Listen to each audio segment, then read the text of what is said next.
I never thought a single message could make my hands shake the way they did that morning. It was early. The sun had just started brushing through the curtains, and I was sipping my second cup of tea when my phone buzzed on the table beside me. The screen lit up with a message from Matthew, my only child. I smiled as I picked it up, expecting a sweet update from their trip prep, or maybe a reminder about something Emily needed me to check at the house. Before we dive into all of this, let us know in the comments where you're watching this video from. Connecting with viewers across the world is a huge source of inspiration for us, but instead, the words that blinked up at me changed everything. You won't be joining us on the family cruise. My wife would prefer to keep it just family. At first, I thought I'd misread it. I blinked. I reread. Then read it again. But the words didn't change. My hands tightened around the phone, and I could feel the porcelain cup wobble slightly in my other hand. I set it down carefully, not trusting myself to hold on to anything fragile in that moment. Just family. What did that make me then? The air around me seemed to freeze. My chest tightened, as if someone had reached inside and wrapped a cold hand around my lungs. A slow, dull roar began in my ears. My fingers hovered over the screen, stiff and pale, before I typed a single word. Okay. That was it. Just that. But behind that one word was a dam of heartbreak. Years of quiet giving, of soft forgiveness. And for the first time in a long time, I didn't follow it up with a smiley face or an "I understand." I sat there staring at the screen, the blue bubble of my response glowing back at me like some ghostly echo. My mind screamed the words I didn't send. So I was good enough to buy you a house, but not good enough to sit beside you at dinner? Not good enough to ride your damn cruise ship? They hadn't even called. Not even a voice to carry this betrayal. Just a message. Clean. Easy. A few moments later, the screen lit up again. This time, it was from Emily. I hope you understand. It's just simpler this way. Simpler? Of course. It's always simpler when you've already taken what you needed. Simpler when the person who gave you everything is conveniently kept out of the picture. I looked around my kitchen, the same space where I had once hosted holidays, birthdays, and late-night cocoa sessions when Matthew was a little boy. The curtains? I sewed them myself. The oak chairs? Sanded and refinished by hand one summer when I couldn't afford new ones. So much of this house, this life, had been built with the belief that I was building something for us, for our family, and now I was no longer part of it. The silence in the room pressed down on me. Not the peaceful kind, but the heavy kind, the kind that hums in your ears like a warning. I walked over to the framed photos on the wall. Cancun, Disney, the cabin in Vermont. Smiles. All of them. Smiles I had funded, arranged, orchestrated. Memories I thought belonged to us all. And then I thought about the house I bought for them. No mortgage, no debt, every penny from my savings. I remembered Emily crying when I handed her the keys, saying, "You'll always have a room here, Olivia." Always. Always, apparently, had an expiration date. I remembered the late nights painting their bedroom walls lavender, her favorite color. I had stayed late after work, bent over furniture, building shelves, hanging curtains, organizing pantries while they were too busy to help. I had excused their distance, their coldness, their lack of visits as young people being busy. I had swallowed the discomfort, because mothers do that. That morning, something inside me cracked. Not loudly, not dramatically, just broke. And through that fracture, something else began to rise, not anger, not yet, but a quiet kind of clarity. The kind that doesn't shout, the kind that decides. I picked up my phone and called the only person I could still trust. Martha. She answered on the second ring. She didn't ask what happened. She just said, "I'm on my way." Oh, that's what real friends do. They don't need explanations. They hear your silence and fill in the blanks. When she walked in and saw my face, she didn't hug me right away. She just looked me in the eye and said, "Tell me." I slid the phone across the table. She read the messages. Her mouth tightened, and her eyes dimmed. But she didn't gasp. She didn't ask if I was sure. Instead, she said softly, "They've been planning this, Liv. I wanted to argue, to tell her no, it was just Emily. That Matthew, my sweet boy, would never do this. But my voice came out smaller than I wanted. Maybe she got into his head. Martha placed her hand over mine. No, Olivia. You raised a good boy, but you also raised a boy who never had to struggle, who never had to learn to fight for anything because you always gave him everything. And Emily? She saw that. She molded it. I looked at my friend and saw something reflected in her eyes that terrified me. Pity. But not for them. For me. If you're still watching, comment one so I know you're still with me. I remember the day I signed the house over to them like it happened yesterday. It was spring, early April. The cherry tree in my front yard was in full bloom, its pink blossoms dancing in the breeze like confetti. Matthew stood on the porch with a smile that reminded me of when he was 8 and begged me for a puppy. Emily stood beside him, holding a manila folder and a fancy pen she probably bought just for that moment. Mom, he said, this means so much to us. A real home to raise our family someday. You're giving us a head start no one else could.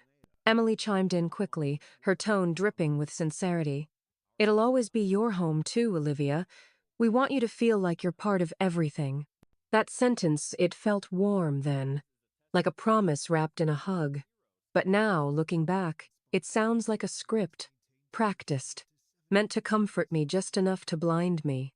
I signed the documents in my own kitchen, at the same table where I used to help Matthew with his math homework. The notary was a friend of Emily's sleek blazer, sharp heels, cold smile. She barely made eye contact as she flipped the pages for me to initial. Emily kept offering me tea, chatting away about countertop renovations and garden plans. It all moved so fast. After they left that day, I sat at the kitchen table for a long time. The house was quiet, but not peaceful. It felt like something had shifted, not just in the paperwork, but in the walls themselves. I told myself I was overthinking, that this was what love looked like in action. Sacrifice. I kept telling myself that for weeks. At first, they called often. Emily would invite me over to my old house for Sunday dinners. She'd text photos of the garden I planted, now with new lawn furniture and a modern fire pit. See how cozy it's becoming? She'd write. We're making it even better for everyone. Everyone. But little things started to change. Subtle things. One Sunday, I arrived for dinner, and the door was locked. I rang the bell 3 times before Emily finally answered. She looked surprised to see me. Oh, she said, glancing back inside. I thought Matthew told you we moved it to next week. We're having a couple's night. I laughed it off. Drove home alone. Told myself it was a simple mix-up. But the mix-ups piled up. The spare key I used to have? Gone from the flower pot where I kept it for decades. When I asked, Emily told me sweetly, "Oh, we just thought it'd be safer not to leave keys around. You understand, right?" Her smile didn't reach her eyes. Then came the cruise invite. Or rather, the lack of one. It arrived not as a phone call, but a text, 3 lines that would reshape my life. Hey, Mom. Just a heads up, we're heading on the family cruise next week. Emily thought it'd be best to keep it just us this year. Hope you understand. Love. M. I remember staring at the screen, my thumb hovering over the reply button. So many words bubbled up inside me. Questions, anger, grief. But all I wrote back was, okay. I never realized how much pain could fit inside one word. That night, I didn't sleep. I walked through my apartment in the dark, running my fingers along furniture I had once picked with Matthew in mind. The handmade quilt on my couch, the photograph of us from Disneyland in 2097, when he rode the teacups so many times he threw up pink cotton candy on my shoes. I looked at all of it and thought, when did I stop being his family? Martha was the first person I told. She showed up the next morning, just like she always had no judgment, no questions. She sat with me as I explained the cruise, the silence, the house.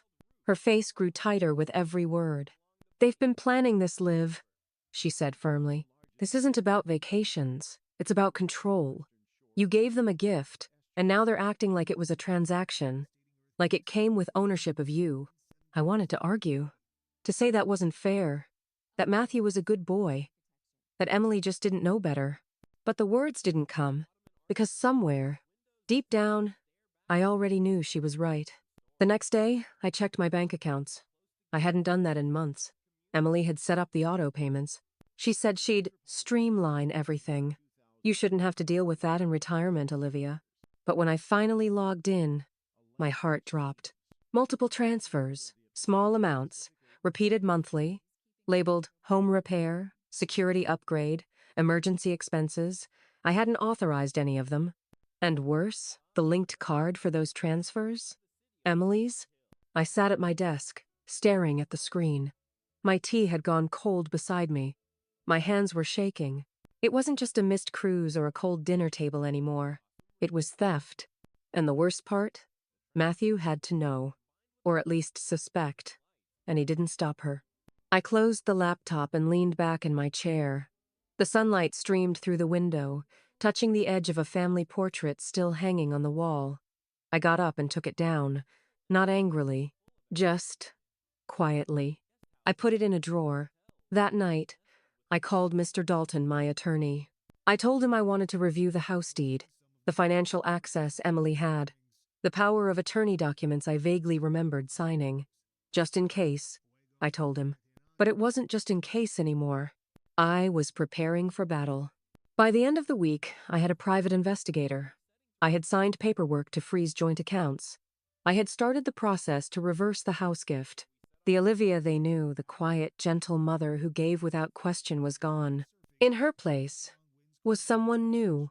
Not bitter, not angry, just awake. The changes in the house didn't begin with anything dramatic. It was the little things, subtle shifts that would seem harmless to an outsider. A brighter light bulb replaced in the hallway, too bright, too harsh, and I hadn't asked for it. The flower pots I had carefully planted along the windowsill suddenly disappeared one morning, replaced with sterile glass vases. Minimalist, Emily would call it. But the real chill came one night in early October. I couldn't sleep. The autumn wind crept through the cracks of the old windows. I got up, brewed a cup of chamomile tea, and padded softly downstairs. I thought I'd turn on the television, maybe catch the late news. But halfway down the stairs, I froze. There was a noise. Not the usual creaks of an old house, or the fridge humming. It was deliberate. A soft, metallic clink, like a door opening. Then a quiet giggle. Not mine, not familiar. I held my breath. I moved slowly down the hallway. The light was on in my office. The door slightly ajar. I stepped quietly, every part of me tensed. And then I heard her voice. Leave that one, she might notice if it's gone. Emily. Not a stranger. Not a burglar. Emily. In my home. In the middle of the night. Without calling. Without knocking. I pushed the door open. She jumped, holding a stack of documents she had pulled from my file cabinet. Emily? My voice was sharper than I expected. What are you doing here? She laughed. That rehearsed, sugary laugh she always used when she was caught. Oh my goodness, Olivia, I didn't mean to startle you. I just remembered some paperwork I needed for our taxes. Didn't want to bother you. Thought I'd just grab it quickly. She smiled like it was the most normal thing in the world. I looked at the USB drive hanging from my computer, the papers in her hands, the file cabinet left open. I stepped into the room, pulled the USB from the computer, and placed it gently on the desk. If you need something from this house, I said coldly, you call first. No more surprise visits. Her smile twitched, just for a second. Then she nodded, scooping up her things and leaving without another word. She was so used to moving across boundaries because I never enforced them. But that changed that night. The next morning, I called Martha, my oldest friend. I told her everything. About the midnight visit. About the USB. About the way Emily had rummaged through my life like it belonged to her. Martha was quiet for a long time. Liv, she finally said, you need to check every document tied to your name, property deeds, bank accounts, insurance, everything. And you need to change the locks. I didn't argue. That afternoon, I did exactly that. A locksmith came. I had every lock replaced. Then I scheduled an appointment for security cameras. I was tired of feeling like a guest in my own home. For the first time in a long while, I slept through the night. A few days later, I walked into the local branch of my bank, the same one I'd used since I was a school teacher. I asked to print statements from the last 3 months. The young woman at the counter didn't ask questions. She smiled, tapped a few keys, and handed me a thick stack of papers. I sat down in the corner with my reading glasses and began flipping through the pages. And my heart sank. Dozens of small transfers, $50 here, $120 there. $300 were marked as household expenses, grocery reimbursements, or caregiver allowance. Some were routed directly to a card registered under the name Emily Gardner. I had never authorized a secondary card. My hands went cold. It wasn't about the money. It was the betrayal. They had started this long before the cruise. Quietly, a little at a time, like a slow bleed. That night, I opened my home file safe. I pulled out the original deed to the house, the one my late husband and I had saved for over 20 years to pay off. I reviewed every paper with a magnifying glass, and then I saw it. My signature, on a durable power of attorney, dated last spring. I remembered vaguely lying in a hospital bed after slipping in the bathroom. Emily came in with a smile, papers in hand. "Just something to make things easier while you're resting," she said. I didn't read. I signed. And now she had access to everything. The following day, I made an appointment with Dalton, my husband's old attorney, a kind man with a slow voice and sharp eyes. I hadn't spoken to him in years, but I remembered he handled our original property filings. I brought it all: bank statements, a copy of the POA, photos of transactions, even the receipt for the USB I found in my computer. Dalton read through every page, carefully. Then he leaned back in his chair, exhaling slowly. "Mrs. Gardner," he said, "this isn't just a family issue anymore. This could constitute financial elder abuse, and possibly fraud." I kept my voice steady. "I don't want to press charges yet. I just want to protect myself. I want my house back, my name back, my life back." He nodded. "Then we start with revoking the POA, filing for reversal of the property deed, freezing financial access. It's going to take time and strength, but I'll guide you through it. Just be prepared. This might get messy." I looked him in the eyes. "I'm already in the mess, Mr. Dalton. I'm just trying to get out." That evening, I stood by the same living room window I used to sit by every Sunday afternoon. The same window where I embroidered handkerchiefs, where I watched little Matthew playing in the yard, where I once believed love meant sacrifice. But I wasn't that woman anymore. Not the mother who smiled through guilt. Not the widow who signed anything handed to her. Not the woman who needed to be needed.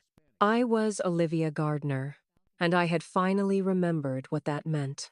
If you're still watching, comment one so I know you're still with me. I hadn't planned on returning to the house. Not after everything. Not after watching them unravel on that driveway, grasping at papers and excuses. But sometimes, closure doesn't come with silence, it needs to be looked in the eye. 3 days had passed since their return from the cruise. 3 quiet, undisturbed days in my new apartment. The smell of fresh paint still lingered in the hallways. I'd bought a modest little orchid that now sat on my kitchen windowsill. Every time I watered it, I reminded myself, this is mine. Every leaf, every breath of space mine. Still, something tugged at me. The house, the old house, the place where I had raised my son, painted his bedroom walls, wrapped Christmas gifts with trembling fingers, hoping he'd love them. The place where Emily had smiled that syrupy smile and thanked me with eyes already calculating. I hadn't stepped inside since the sale finalized, but today I needed to. Not for them. Not out of nostalgia. For me? I called the realtor. The young couple who bought it had been gracious, surprisingly so. When they heard I had lived there for years, they offered to let me come by before renovations began. Just a few minutes. Just to say goodbye. The air felt heavier as I drove down that familiar street. Every mailbox, every picket fence reminded me of school drop-offs, block parties, quiet walks with Richard before his illness. My hands gripped the steering wheel tighter the closer I got. And then there it was. The house. No longer mine, but still filled with ghosts of my time. I parked a little way down, took a breath, and stepped out. The grass had grown slightly taller since I'd last seen it, the flower beds a little overgrown, but it was still beautiful, familiar. The new owners were waiting at the door, smiles kind and warm. They looked to be in their early 30s, freshly married, a hopeful glint in their eyes. The wife Jenna offered me tea, but I declined politely. I wasn't here to chat. I walked slowly through the front door. The scent hit me first, lavender, wood polish, and a faint trace of Emily's vanilla candles. I had bought those too, once upon a time, to make the house feel more like home for her. I remember her words exactly. I moved through each room quietly, like I was walking through a museum of my own making. The master bedroom now stripped of their possessions. The living room emptied out, but still echoing with old conversations. I stood in the corner where Matthew used to sit with his Lego sets. I remembered every cut on his little fingers, every time he ran to me when the pieces didn't fit right. I miss the boy, I whispered to the room. But the man he became, I don't recognize him. The hallway felt longer than it ever had. Each door held a memory, some warm, some bitter, some heavy as stone. I stopped in the kitchen last. The sunlight still slanted through the windows the same way. The counters were clean. The curtains I'd sewn were gone. This was the heart of the house. The place I had fed them, comforted them, handed over keys and trust and pieces of myself. I ran a finger along the edge of the sink and found a scratch. A small groove I'd forgotten was there. I had dropped a pan that day, laughing too hard at a joke Richard made. A memory, honest and real. I stayed for a few more minutes, soaking it in. Not the pain, not the betrayal, just the reality. Then I nodded to Jenna and her husband, thanked them quietly, and stepped back out into the sun. I didn't cry. I didn't crumble. I drove away slowly, one last glance in the rearview mirror. The house got smaller, then disappeared altogether. Back in my apartment, I sat by the window and pulled out a letter I had started writing weeks ago. It was addressed to Matthew, but it wasn't a plea, not a guilt trip, not even a demand for apology. It was a goodbye. Dear Matthew, I was your mother. I gave you everything I knew how to give. Love, shelter, opportunity. I gave you my time, my money, my strength. I gave you the house where you grew up, and then I gave you another one, hoping you'd build your own version of what I tried to give you. I thought if I gave enough, I'd be seen. Not as a bank, not as an obstacle, but as a person. You saw me when it was convenient. You thanked me when it helped your image. You called me mom when it softened your wife's schemes. But love without respect isn't love. Emily didn't ruin you. I see that now. You let her guide you, but the choices were always yours. You let her erase me. You watched her twist documents, reroute my finances, and smiled while it happened. I don't hate you. I'm simply done bleeding for people who keep sharpening the knives. This isn't revenge.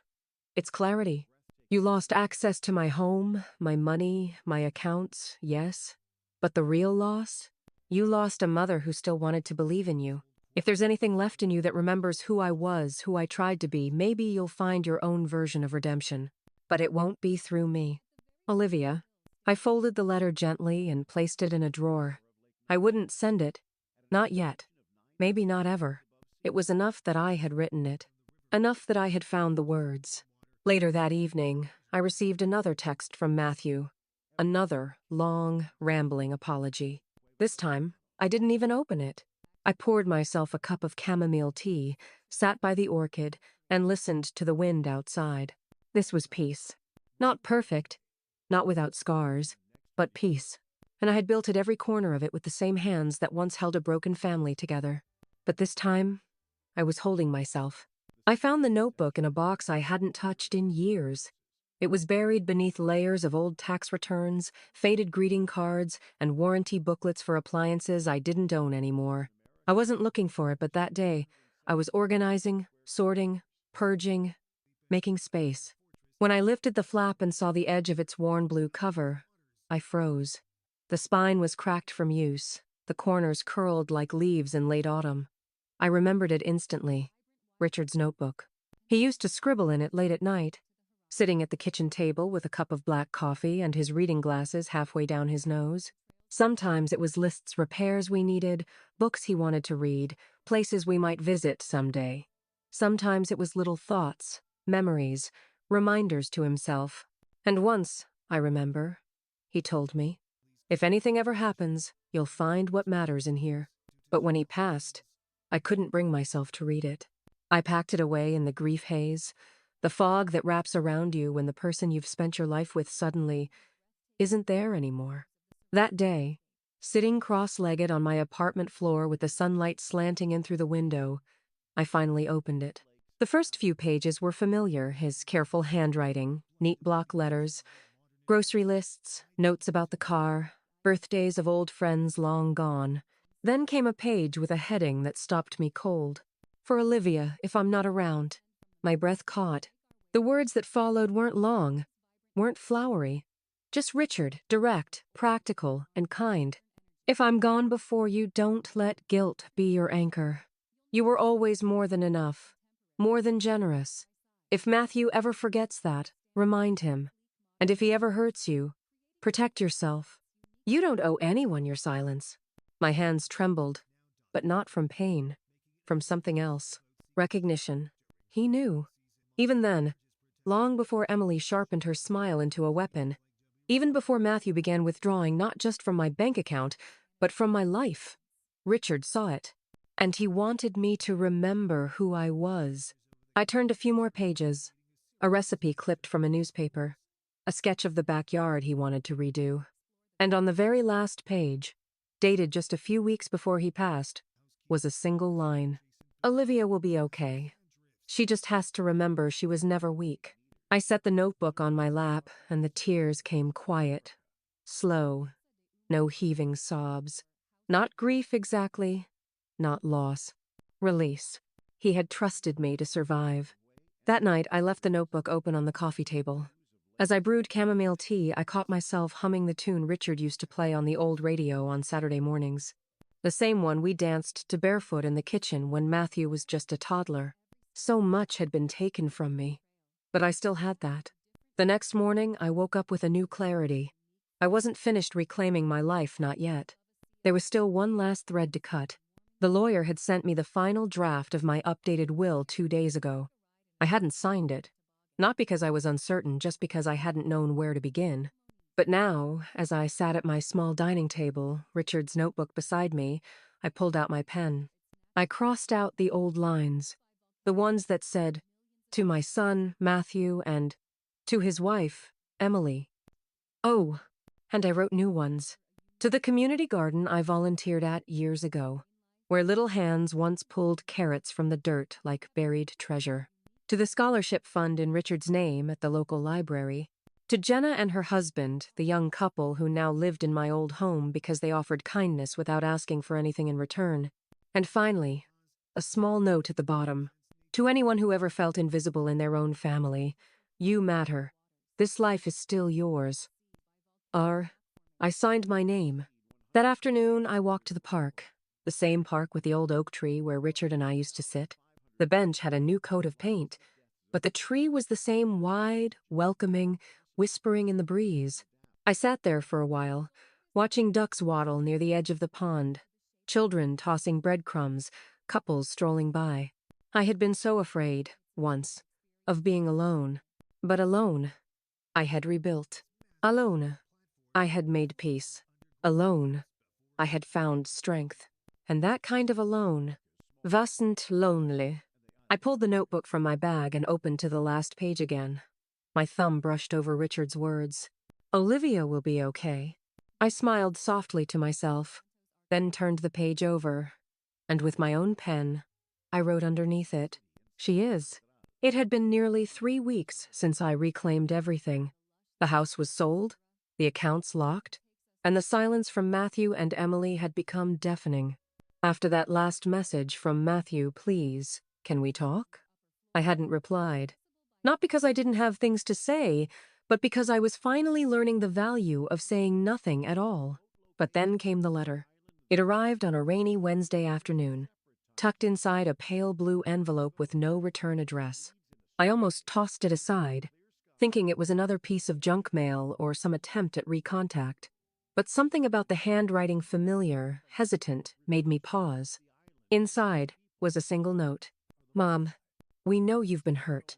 We never intended things to spiral this way. We're having a small dinner next Saturday to talk. Just us. No tricks, no expectations. Just family. Please come, Matthew. Just family. The words felt heavy, almost mocking.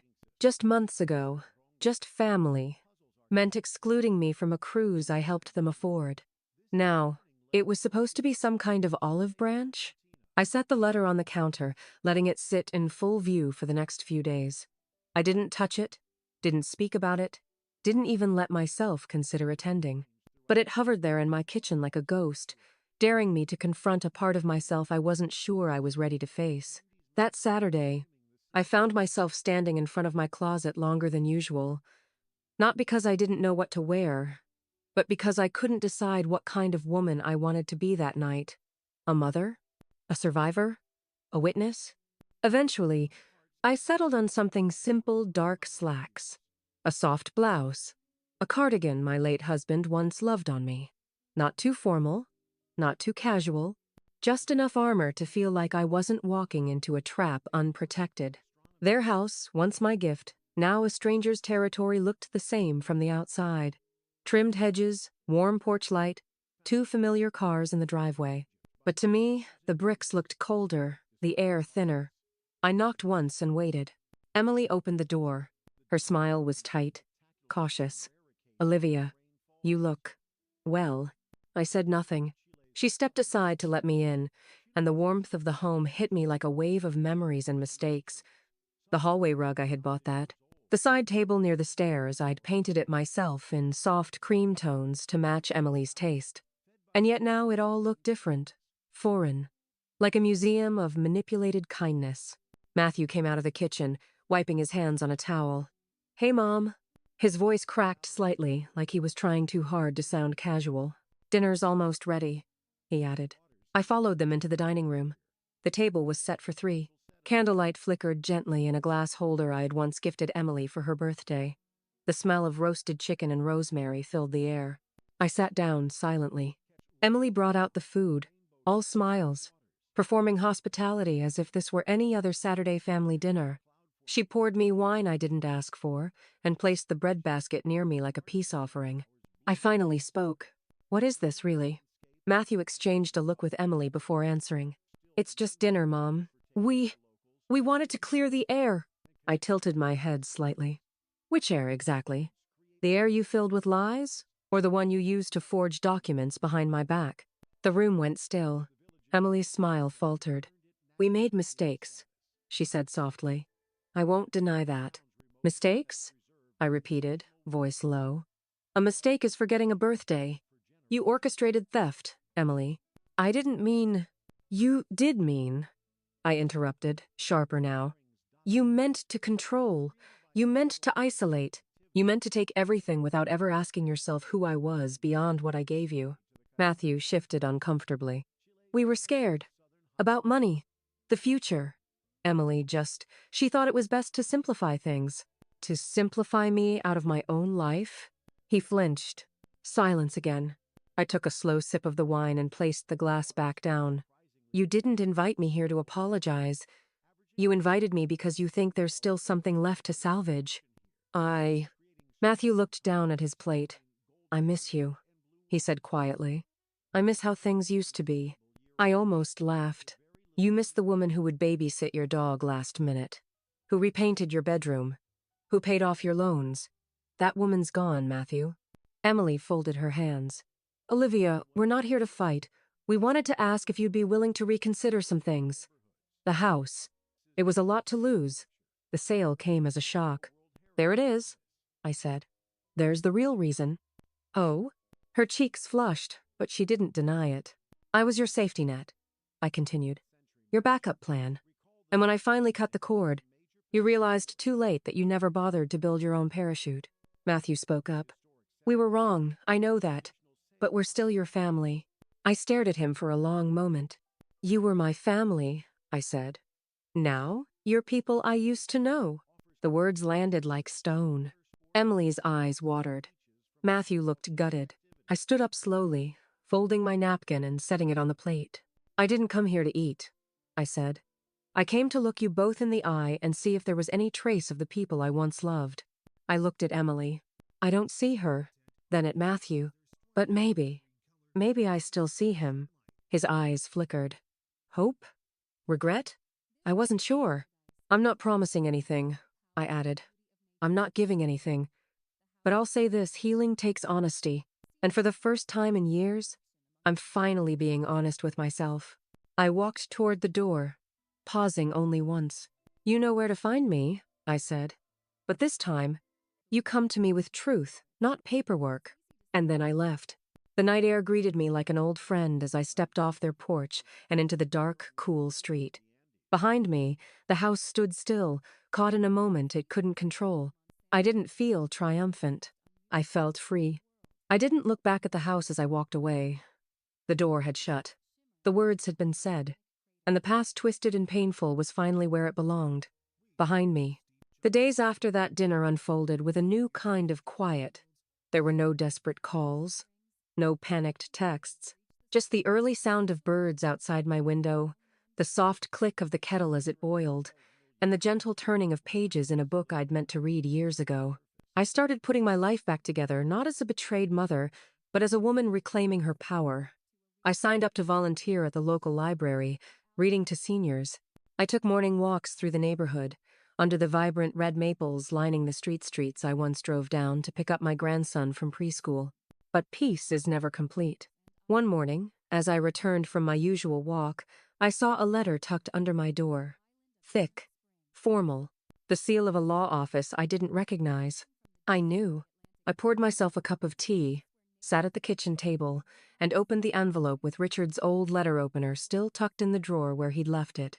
Inside was a letter. Dear Mrs. Olivia Gardner, I represent your daughter-in-law, Mrs. Emily Gardner, regarding matters surrounding the recent transfer of property ownership and certain allegations of financial misconduct. My client strongly disputes aspects of the narrative presented and seeks to resolve the situation through civil mediation to avoid prolonged legal proceedings. We respectfully request a joint mediation session to be attended by legal representatives from both sides to discuss a resolution in good faith. Should we not receive a response by the 12th of next month, we will proceed with next steps as outlined by applicable law. I placed the letter on the table and closed my eyes, steadying my breath. Mediation? They still didn't understand. I called Mr. Dalton immediately. He arrived within the hour, briefcase in hand, sharp-eyed as always. Nothing to worry about, he said after reading it. They're panicking. If they thought they could win, they wouldn't be asking for mediation. I nodded slowly. Do we have to respond? We should, he said, but only to shut the door firmly. I looked out the window. Kids were playing in the sunshine, kicking a ball down the sidewalk. Write it, I said, but I'll sign it myself.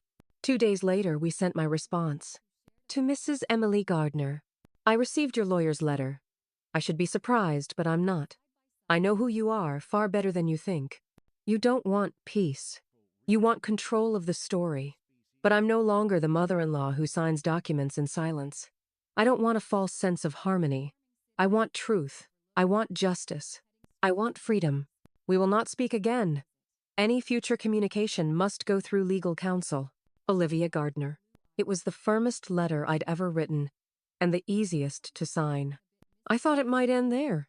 But life rarely closes chapters as neatly as novels do. 1 week later, I received a call from a number I didn't know. This is Michelle, the woman said, hesitating. Emily's ex-sister-in-law. I know this might seem strange, but I thought you should know Emily's done this before she even married your son. I froze. She forged my father's signature to sell his car, Michelle continued. When we found out, she blamed it on me. Turned the whole family against me. I never said anything, until someone forwarded me a local article about the house. Article? I asked. Yes. It was a short legal notice in the local paper. Your name and Matthew's were mentioned. After we hung up, I searched for the piece. Short, cold, but factual. Disputed property ownership resolved in Gardner family. Olivia Gardner, 68, restored full title to her former home following allegations of financial misconduct by family members. I set the phone down and stared into space. I didn't feel shame or satisfaction, just relief. The truth had left the walls of my home. That evening, I walked around the lake, as usual. Another older woman, Denise, a retired nurse, often walked with me. Tonight, she joined me again. "You look lighter these days, Olivia," she said with a kind smile. I returned it. "I feel alive again." "Because you got away from them?" I shook my head. "Because I stopped letting them define me." We sat on an old bench overlooking the water. The moon shimmered across the lake like silver threads on velvet. I pulled out the old locket from my coat pocket, the one Richard gave me after our 30th anniversary. I opened it and looked at the faded photo inside. Richard holding a young Matthew in his arms. Me in the background, smiling. "He'd be proud," I whispered. Denise didn't ask who. She just gently squeezed my hand, and in that stillness I knew I had made it through. Not by winning a war, but by walking away from it whole. And finally, unafraid to be myself, even if that meant being alone. If you're still watching, comment one so I know you're still with me. I spent the whole day after that dinner invitation turning the words over and over in my head like smooth stones in my palm. "You should come, Mom. It'll be good to have the whole family together again." Family. That word had lost so much of its weight. Or maybe, I thought bitterly, it had simply shifted, become something brittle and decorative like the porcelain fruit bowl Emily always kept at the center of her dining table. Polished, lovely, but hollow. I told them I'd think about it. And I did. All day. I wandered from room to room in my modest apartment, running my fingers along the edges of picture frames, each one capturing a life I no longer lived. Matthew as a baby.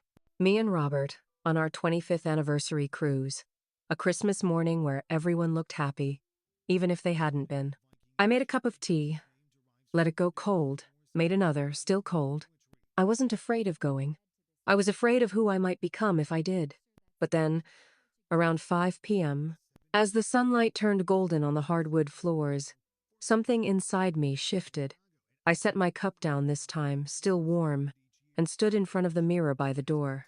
I looked at myself, at the woman who'd finally said no, the one who had taken her name back from a bank account, the one who'd stopped waiting for affection to be earned through sacrifice. I decided I'd go, not to make peace, not to fall for old patterns again.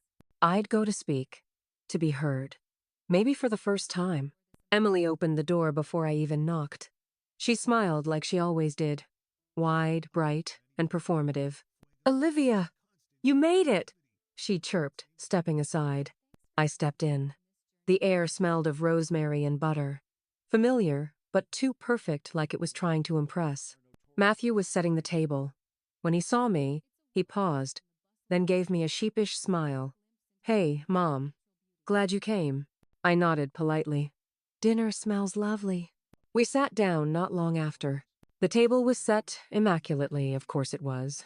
Cloth napkins, place cards, a centerpiece of fresh-cut flowers that didn't quite mask the tension under the surface. Emily served roast chicken, garlic potatoes, and steamed green beans.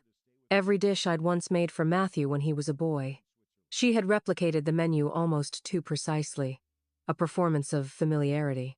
We made small talk. They asked about my health, my new apartment, the weather. I answered in calm, clipped sentences. I watched the way Emily's eyes flicked toward Matthew constantly, as if checking if he approved of her tone, her phrasing. I noticed the way Matthew couldn't meet my gaze for longer than a second. Finally, as we cleared the plates, Emily sat down with a glass of wine in hand and gave me that practiced look, the one she used when she was about to bring something up gently. "Olivia," she began, "I know things have been difficult, but I'm really glad we're sitting down like this again. We're still family, and family should stick together, right?" I folded my napkin slowly, then placed it on the table. "You're right. Family should stick together. That's why it's so painful when they don't." Emily's smile faltered, but she kept going. "Well, I'm just hoping we can move forward. Start fresh." I tilted my head. Emily, do you know how many fresh starts I've given the two of you? More than you've ever noticed. Or maybe you noticed. You just didn't care. And Matthew shifted uncomfortably. Mom, we said we were sorry. I looked at him, really looked. Matthew, do you even know what you're sorry for? Silence. I'm not here tonight to pretend everything's fine, I said. I'm not here to be the mother who fixes everything with a smile and a checkbook. I'm here because I needed you to see the woman you pushed too far. Emily's eyes narrowed slightly. We've already been through this, haven't we? I thought this dinner was about healing. Healing only happens when the wound is acknowledged, I replied. And for years, I handed over my time, my money, my love, not because I expected repayment, but because I believed you cared. And when I needed care, you left me out in the cold. Literally. Matthew looked down at his plate. You excluded me from your lives the moment I stopped being convenient, I said. The moment I started asking questions. Emily's voice took on that soft condescension again. Olivia, you're taking things the wrong way. We were just trying to manage things. We thought we were helping. No, I said, my voice sharp now. You were helping yourselves. You weren't managing anything but control. And the worst part is, I paused, my voice trembling just slightly. You did it while still calling me Mom, as if that word was enough to hide the betrayal. Matthew finally spoke, his voice hoarse. I didn't know how deep it had gone. I thought Emily had it under control. That's the thing, I said. You didn't want to know, because knowing would mean doing something, and that would have been inconvenient. The room was quiet. No silverware clinking, no background music, just the hum of the refrigerator and the sharp ache of truth. I stood up. I'm not staying for dessert, I said. I didn't come for cake. I came because I needed to say this. You gambled with my love, and you lost. And I hope someday, when you look at each other and wonder why things feel so quiet, so empty, it's not because you lost a mother. It's because you gave her up. Emily looked stunned. Matthew looked like he wanted to melt into the floor. And me? I felt taller, straighter, whole. As I reached the door, I turned once more. I do hope you both find peace someday, I said. But I won't be the one paying for it anymore. I walked into the night air, cool and honest. The sky was full of stars, and for the first time in a long while, I looked up at them not with longing, but with gratitude. I had found my voice at last. And this time, I wasn't giving it back. It was the next morning, and the sunlight streamed through my modest kitchen window, catching in the rim of my teacup. The steam curled up like a gentle spirit, warm and unspoken. The apartment was still, peaceful. It had been only a few days since the dinner, since I stood up at that table and spoke words that had lived in my chest for too many years, buried beneath layers of sacrifice, guilt, and maternal instinct. I hadn't heard from Matthew since. Not a call, not a message, not even a half-hearted apology from Emily. The silence that followed was heavy, but not unbearable. It was different now. It wasn't the silence of dismissal or isolation. It was the silence of clarity, of boundaries. I took another sip of my tea and reached for the envelope that had been sitting at the edge of the table since yesterday, a thick manila packet from my attorney, Mr. Dalton. On the front, in tidy handwriting, were 2 words: Final draft. The will. Not just any will, but a complete overhaul of the one I'd written years ago, back when I still thought love could be secured with provisions and property, back when I still believed that giving enough would keep me needed. I opened the envelope slowly, carefully. Paper rustled like old leaves, and inside was a stack of documents. Legal language, yes, but beneath it all was something far more personal. This was my voice, my choice, my declaration of who I truly wanted to protect when I was gone. I flipped to the second page. The line that used to read, Matthew Gardner and spouse Emily Gardner, was now blank. Struck through. Replaced by 3 new names, people who had stood by me when there was nothing left to take. Not family by blood, but by kindness. My longtime neighbor, Mrs. Carmichael, who brought me soup when I had the flu last winter. The nurse from my physical therapy clinic who always remembered my name. And one young woman, a single mother named Tara, who had been my housekeeper long ago, and whom I had once helped through a difficult divorce. She had never forgotten. None of them had asked for anything. None of them expected a dime. That, I realized, was exactly why I wanted to give them something. My pen hovered over the last page where my signature would go.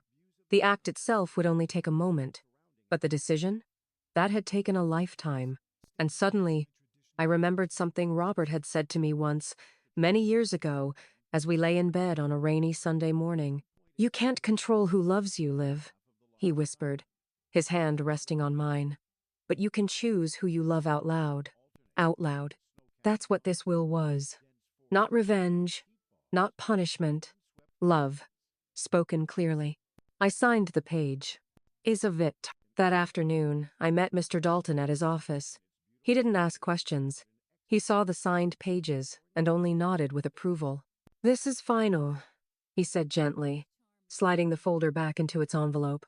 "I know," I replied, my voice steady. "No regrets?" I looked at him, holding his gaze. Only that I waited so long to see what was always in front of me. He smiled, a rare, kind smile that spoke more than words. "You've done something many people never do. You've taken back your story." On the way home, I stopped by the small park I used to walk in with Robert. The oak tree was still there, rooted and wide-armed, the same as ever. I sat on the old bench, listening to the breeze. Children laughed in the distance, and birds chattered overhead.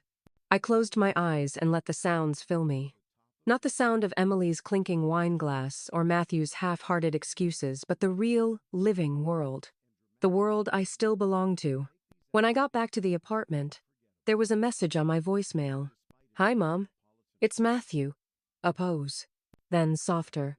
"I heard you changed the will." Of course he had. I don't understand. After everything, you're just going to cut me out? You're still my mom." He sighed. "I know I messed up. I know, Emily. Took things too far. But that's not me. Not really. Can we talk? Please?" I sat in silence, staring at the phone. There was a time I would have rushed to call him back, to fix what I could, to preserve the family name like an old photograph I was afraid to lose. But the photo was already faded, and the people in it had already walked away. I deleted the message. Vo. A few days later, I received a handwritten letter from Tara, one of the names in my new will. It was simple. "Dear Mrs. Gardner, I don't know what to say. I never expected anything from you. I never forgot how you helped me. You believed in me when no one else did. You helped me keep my son. You gave me work when I had none. What you're doing now, it means more than I can say. With love and gratitude, Tara." I folded the letter and held it to my chest. And I cried. Not the kind of tears I used to cry, tears of confusion or loss or loneliness, but tears of recognition. This was family. Not the kind that shares your blood, but the kind that shares your burdens. This was my legacy.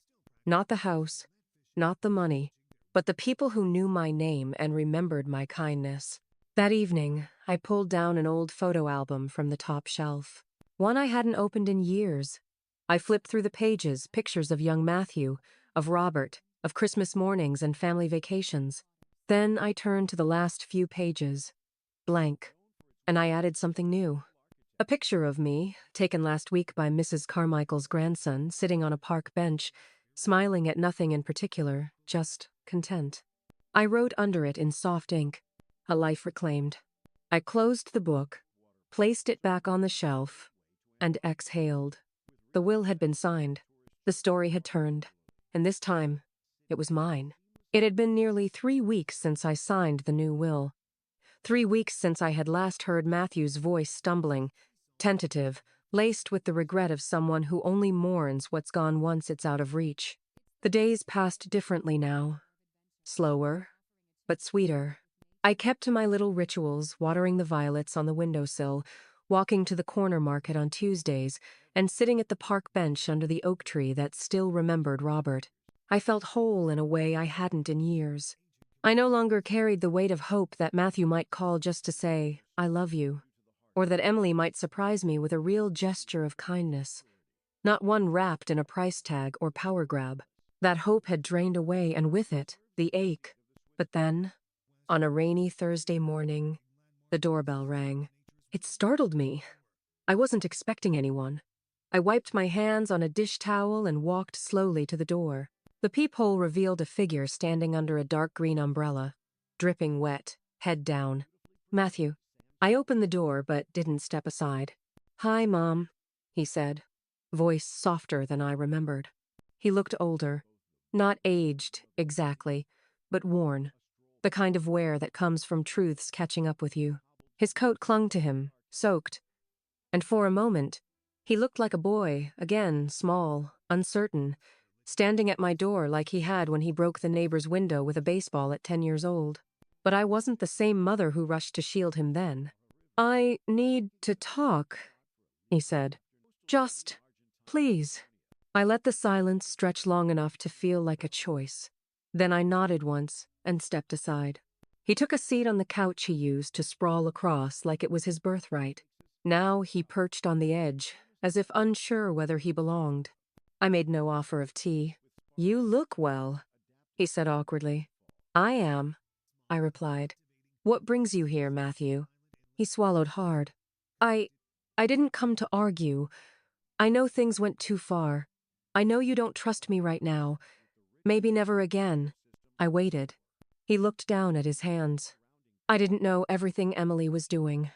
Not all of it. I saw some things, but I let it happen. I told myself you were okay with it because you didn't say no. But deep down, I think I knew you just didn't want to fight. I exhaled slowly. He wasn't wrong. I told myself it was easier for you if we handled things. Easier if you didn't have to worry. But that wasn't kindness. It was control. And it wasn't even mine. It was hers. He looked up at me, eyes pleading. "I'm sorry." For a long moment, neither of us spoke. Outside, the rain tapped softly against the windows. I walked over to the shelf and picked up the envelope Tara had mailed me, still sitting there from the week before. I held it gently, feeling its weight not in ounces, but in meaning. And I thought about what Robert would have done if he'd still been here. He would have listened, but he would not have excused. "Do you love her?" I asked. Matthew blinked. "What?" "Emily. Do you still love her?" He looked down again. "I don't know.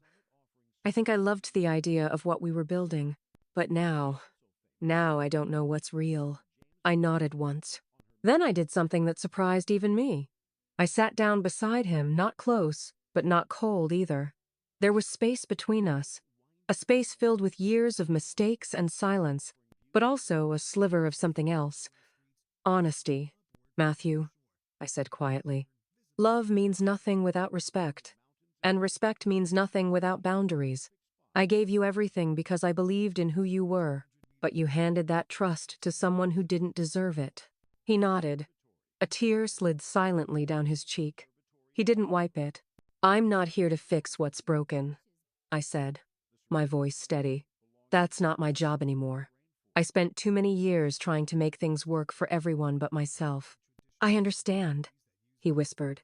"I hope so," I replied. "Because moving forward, my life isn't something you get to manage, or assume, or borrow against." He let out a shaky breath, but didn't argue. We sat in silence for several minutes, just the two of us. No past, no photos, no promises, just presence. Then he stood up. "I won't take any more of your time," he said. "I just needed you to know I'm sorry. For real." I nodded again. "That's between you and your conscience." He hesitated at the door. Can I call you sometime?" I looked at him fully, the son I had raised, the man he had become. "If you're calling to listen, not to ask for anything," I said, "then yes." He nodded once, almost like a bow, and left. That evening, I lit a single candle on my windowsill. Not for ceremony, just for quiet. The rain had stopped. The air smelled clean. I didn't know what the future held with Matthew. I didn't need to. Some wounds don't fully heal, but they do stop bleeding. And when they do, you learn how to move without flinching.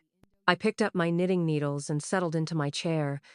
The yarn moved through my fingers like rhythm, like memory, like calm. And for the first time in a long time, I smiled not from vindication or victory, but from peace. I woke up the next morning feeling different. Not lighter exactly, not joyful, just quiet inside. A kind of stillness I hadn't felt in years. No buzzing phone, no chirpy voice asking for just a small favor. No creeping dread that today might bring another betrayal hidden in politeness. Just birdsong outside my window, the soft hum of my apartment coming to life. For once, I made coffee and sat in silence. Not out of sadness, but clarity. I had taken my life back, signed every page, closed every loophole. But the questions lingered, stubborn and unfinished. Why me? Why was it so easy for them to betray me? Why was my love something they felt entitled to twist, to steal from? I didn't want an apology, I didn't expect one. But I needed to understand. Not to forgive, just to end it. Clean. And so, I did something I never imagined I would. I got in my car and drove 2 hours to a town I hadn't visited in years, the place where Emily's mother, Florence, still lived. Florence was the only person I'd ever seen Emily show even a flicker of fear around. Not because Florence was cruel, but because she saw through people like glass. Small, sharp-eyed, always 2 steps ahead of everyone else in the room. I'd met her a few times at family gatherings, and once, just once, she'd taken my hand, looked me dead in the eye, and said, "Be careful with my daughter-in-law.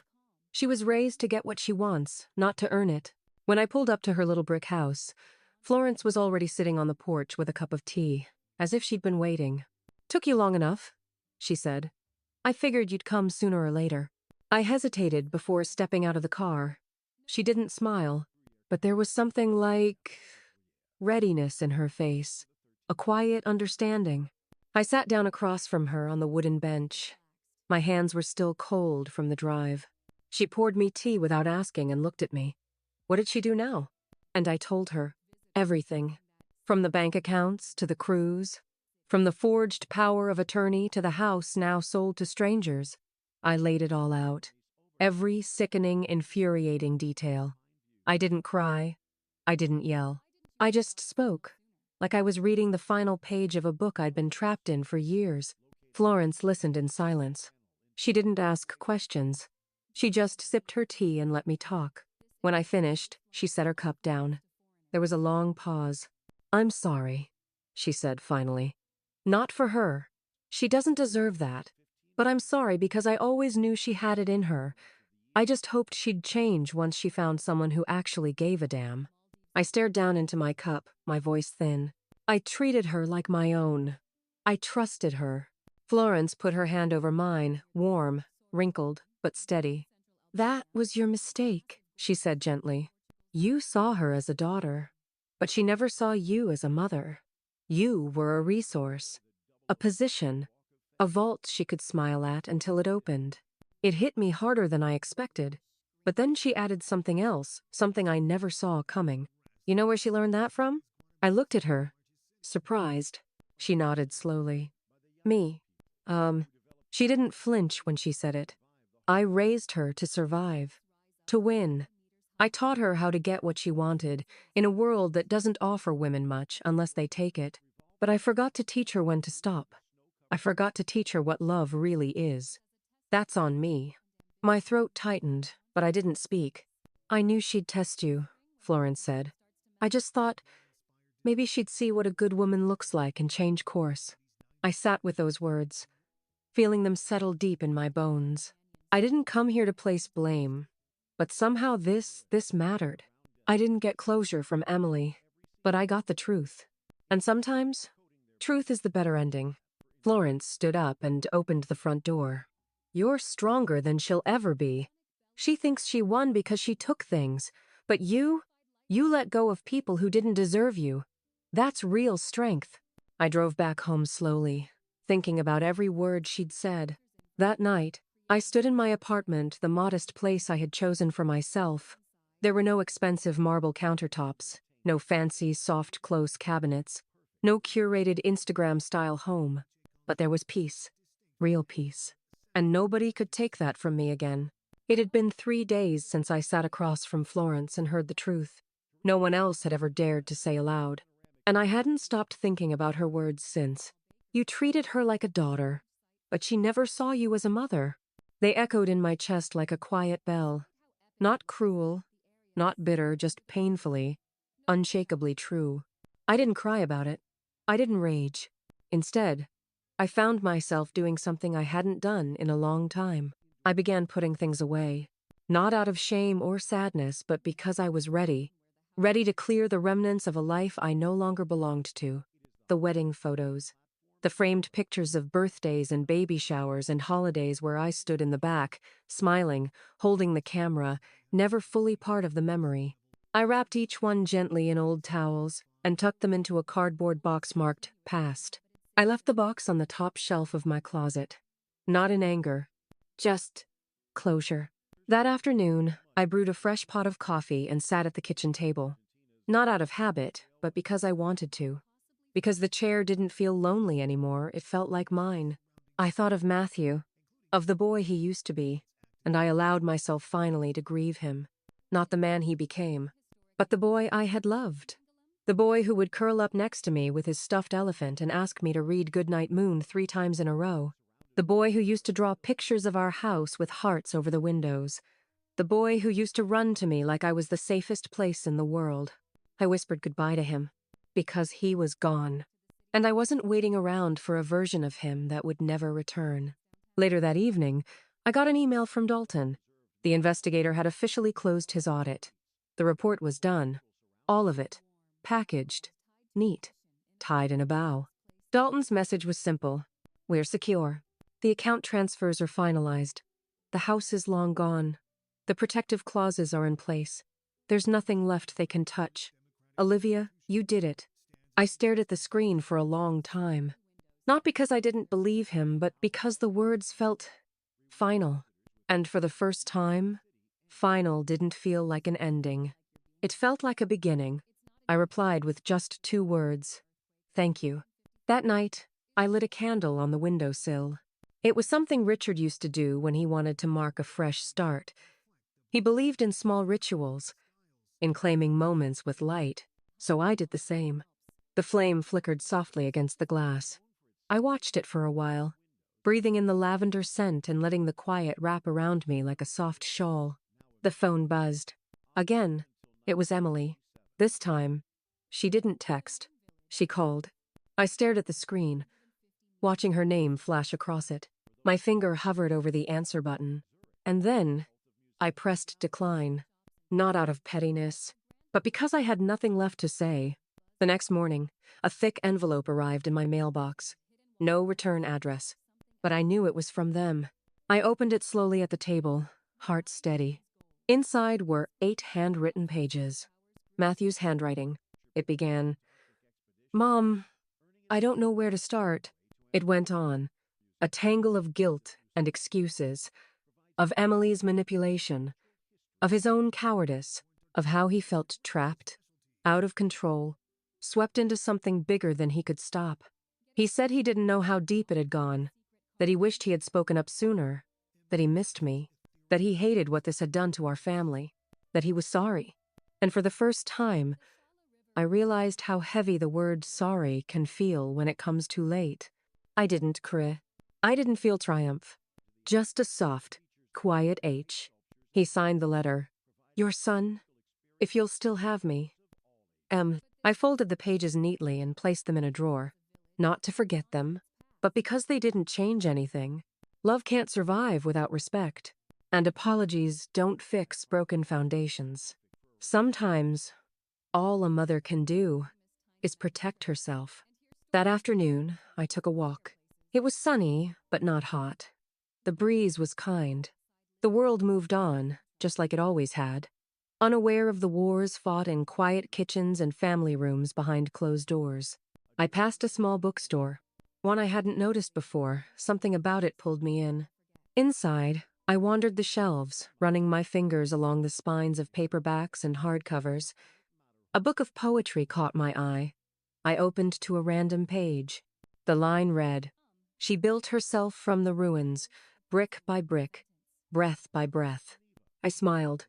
Yes, yes, I had. That evening, back home, I made dinner just for myself. I played music. I laughed at an old cooking mistake I used to make that Emily once mocked. Now, it just made me feel human, alive, whole. I didn't need their forgiveness. I didn't need their explanations. I didn't even need their remorse. Because I finally had something far more valuable: peace. It started with a knock at the door. Soft, hesitant. Not like the kind that demands attention, but the kind that hopes to be let in. I was in the kitchen, folding clean dish towels, when I heard it. For a moment, I thought it might be the building manager or one of the neighbors, maybe coming to return a borrowed casserole dish or ask about the community board meeting. But when I opened the door, it was Matthew. My son. He looked older than I remembered. Or maybe just tired. His face was drawn, his eyes puffy like he hadn't slept in days. He had his hands in his pockets, a habit from when he was a child and didn't know what to do with himself. "Hi, Mom," he said. My throat felt tight. I stood in the doorway, one hand on the frame. I didn't say anything. "Can I come in?" There was a long silence between us. For a moment, I wasn't sure if I would speak. Then I stepped aside. He walked in slowly, as if unsure if he belonged. And perhaps, in that moment, he didn't. The man who sat on my couch now wasn't the boy I had raised. He wasn't even the man I had once hoped he would become. He was someone else entirely, a stranger with my son's face. I didn't offer him tea. He didn't ask. We sat in silence for a while. He looked around the apartment, probably taking in the simplicity of it all. No expensive furniture, no curated art, no housewarming photos. Just me. Just what I needed. "I've been trying to figure out what to say," he said finally, his voice barely above a whisper. "But everything sounds small compared to what we did." I didn't respond.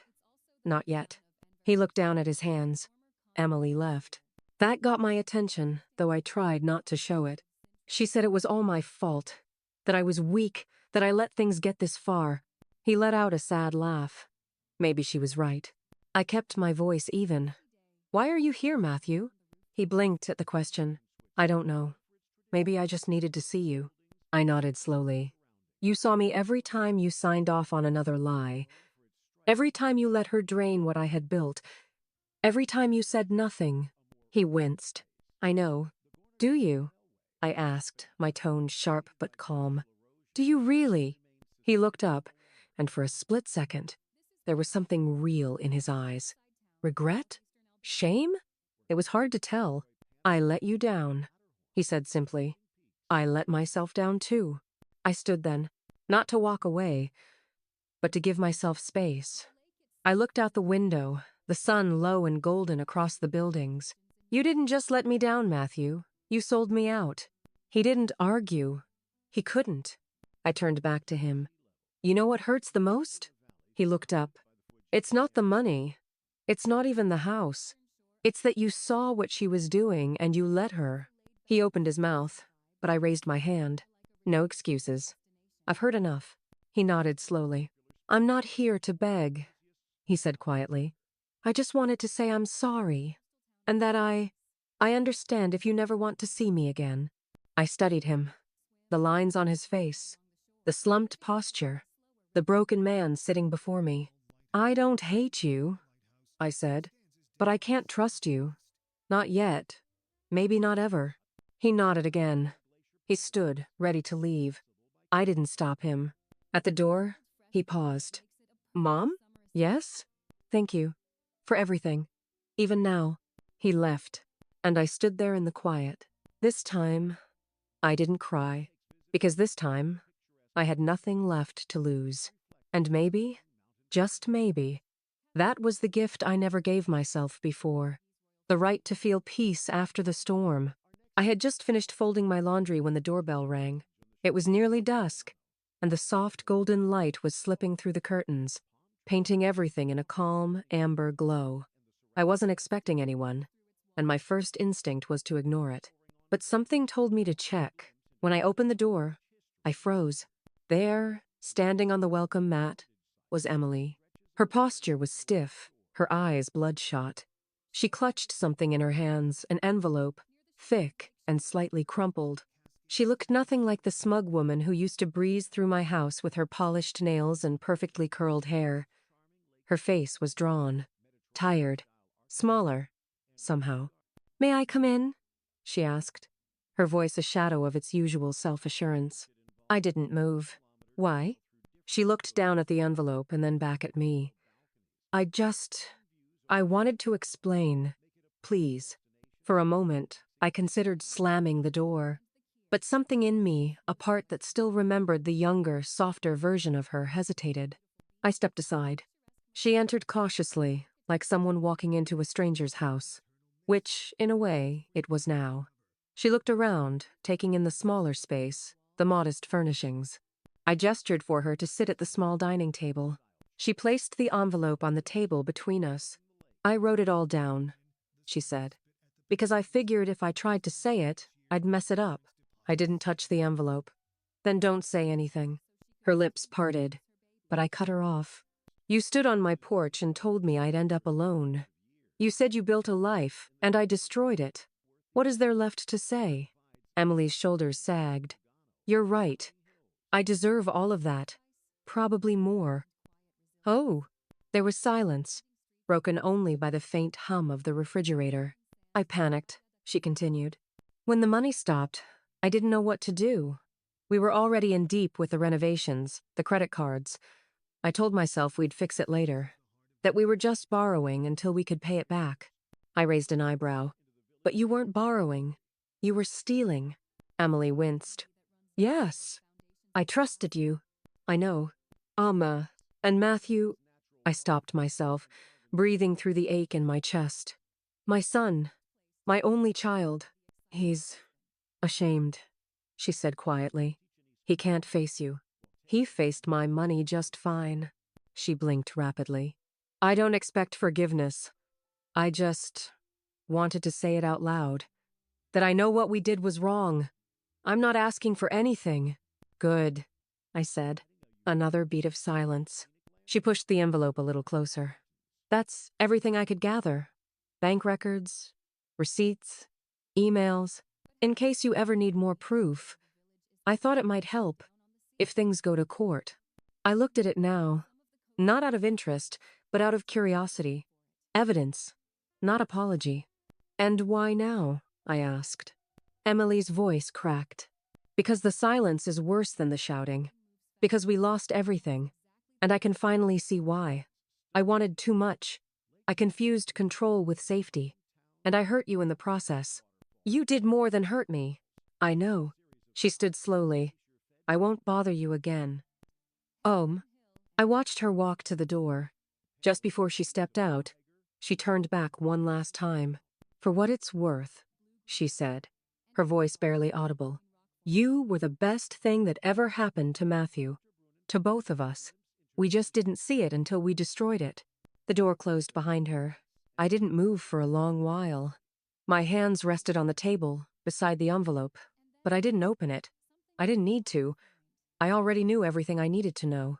That night, as I stood by the window, I thought about what she said, and about what she didn't say. She never asked for another chance. She didn't beg or plead.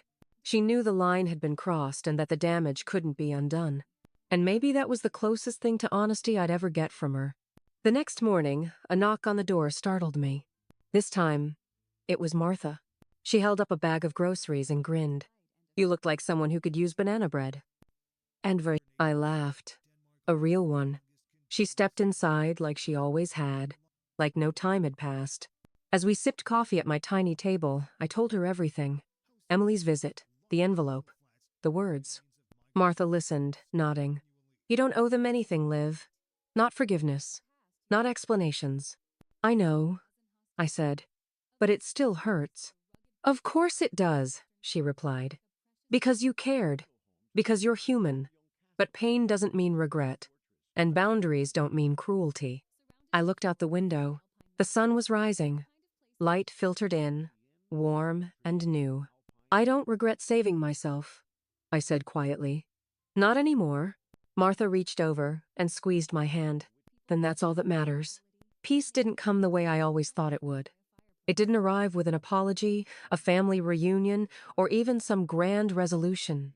Number. It came slowly like morning mist lifting from the lawn. It came in the quiet hum of the refrigerator, in the comfort of clean sheets, in the knowing that no one was siphoning my life away anymore. For the first time in years, silence wasn't suffocating. It was sacred. People ask me now, do you regret it? Selling the house, cutting ties, letting go. And the truth is, I don't. I regret trusting blindly for so long. I regret thinking that keeping the peace meant keeping quiet. But I don't regret protecting myself. I don't regret waking up. You know, there's a verse I used to glance over in church. Be wise as serpents and innocent as doves. I never really understood it. I used to think wisdom belonged to the loud, the clever, the assertive, and innocence. That was weakness, right? But now, sitting here with a clear head and a full heart, I get it. Wisdom doesn't have to roar.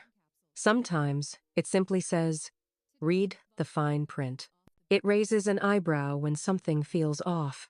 It pauses before signing. It hires the right attorney. It asks one more question. And innocence? It's not about being naive. It's about refusing to let bitterness take root. It's what keeps you from becoming the very thing that hurt you. That verse didn't mean to be clever and soft at the same time.